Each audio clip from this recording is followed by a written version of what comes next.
जेव्हा दिंडी निघाली तेव्हा प्रत्येकाच्या मनामध्ये कुतूहल, केव्हा माऊलीच्या दर्शनाला जावं, केव्हा माऊलीचं दर्शन घ्यावं. आणि हे करत असताना सकाळी उठल्यापासून ते रात्री झोपेपर्यंत कानामध्ये गुरुराज माऊली हे नाम सदा तुमच्या मुखाने, तुमच्या कान ऐकत होते. सकाळी शिवपाठ, संध्याकाळी शिवपाठ. आता परवापासून कोण ऐकून?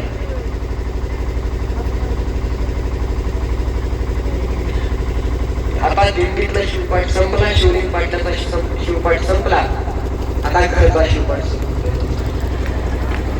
बरोबर का?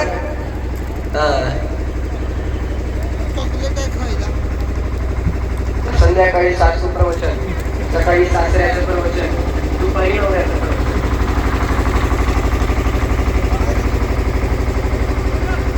आता त्यांना म्हणायचं नाही, पण आजची सभा मला खूप आवडली बघा.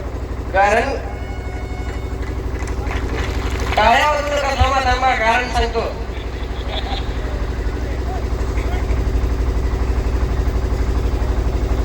तुम्ही तुमच्या आजूबाजूला कुणी वृद्ध महिला असतील तर त्यांचं आचरण करा.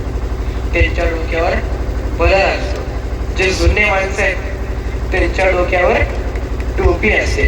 आणि आज सकाळच्या सभेमध्ये प्रत्येक गड्याच्या डोक्यावर टोपी होती आणि प्रत्येक महिलेच्या डोक्यावर पदर होता. आता त्याचं कारण वेगळं असेल, पण आचार तोच होता. ते काही काय असं ना, आचार लागला ना, हीच हे दिंडीचं महत्व आहे. कोणत्या ना कोणत्या मार्गाने, कोणत्या ना कोणत्या योग्याने, कोणत्या ना कोणत्या माध्यमाने ही दिंडी तुम्हाला आचार शिकवते. ही दिंडी परंपरा जपणारी दिंडी आहे.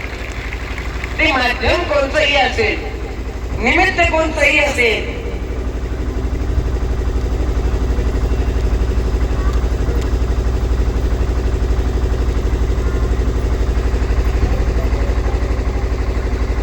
तुम्हाला ही गोष्ट माहिती असेल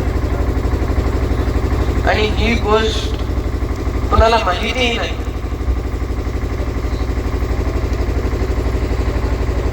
राष्ट्रसंतांची तपश्चर्या फार कठीण होती.